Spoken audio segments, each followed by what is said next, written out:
നബിവാക്യം: നിങ്ങൾ ദൈവദാസന്മാരെ ദ്രോഹിക്കരുത്, അവരെ നിങ്ങൾ ആക്ഷേപിക്കുകയും ചെയ്യരുത്. അവരുടെ കുറ്റങ്ങളും കുറവുകളും അന്വേഷിച്ച് നടക്കരുത്. കാരണം വല്ലവനും തൻ്റെ സഹോദരൻ്റെ കുറവുകൾ അന്വേഷിച്ചാൽ ദൈവം അവൻ്റെ കുറവുകൾ അന്വേഷിക്കുകയും അവൻ്റെ കുടുംബത്തിൽ വെച്ച് പോലും അവനെ വഷളാക്കുകയും ചെയ്യും. തെറ്റ് ചെയ്യുന്ന വ്യക്തികളെ നേരിട്ടാണെങ്കിൽ ഗുണദോഷിച്ചും പരസ്യമായിട്ടാണെങ്കിൽ വ്യക്തിപരാമർശം നടത്താതെ തന്നെയും പൊതുവായി മുന്നറിയിപ്പ് നൽകുകയായിരുന്നു നബിയുടെ രീതി. അനാശാസ്യ പ്രവണതകളും ആഭാസ വാർത്തകളും സമൂഹത്തിൽ പ്രചരിച്ച് കാണാൻ ആഗ്രഹിക്കുന്ന ഒരു വിഭാഗം സമൂഹത്തിലുണ്ട്.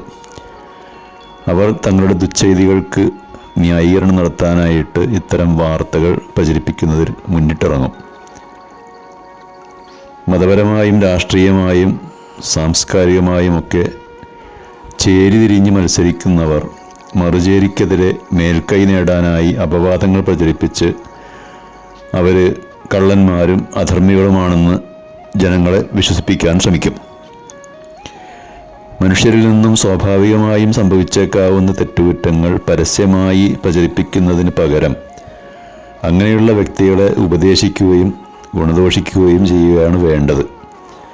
കുറ്റകൃത്യങ്ങളും നീചവൃത്തികളും നിർബാധം നടമാടിയാൽ, അല്ലെങ്കിൽ അത്തരം വാർത്തകൾ പ്രചരിപ്പിക്കുന്നതിലൂടെ ആ തെറ്റുകുറ്റങ്ങളുടെ ഗൗരവം കുറയുകയും ക്രമേണ ശുദ്ധമനസ്കരായ ആളുകളിൽ പോലും അതൊക്കെ വ്യാപിക്കാൻ ഇടയായിത്തീരുകയും ചെയ്യും.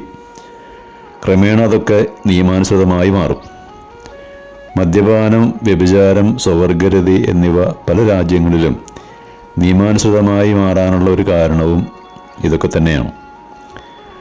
അക്രമങ്ങളും കുറ്റകൃത്യങ്ങളും സ്ഥിരം വാർത്തകളാവുമ്പോൾ ജനങ്ങൾ അറിയാതെ തന്നെ അതിനോട് സമരസപ്പെട്ടു പോകും. അതുകൊണ്ടാണ് അത്തരം വാർത്തകൾ പ്രചരിപ്പിക്കാതെ കഴിയുന്നത്ര രഹസ്യമാക്കി വെക്കണമെന്ന് പറയുന്നതും.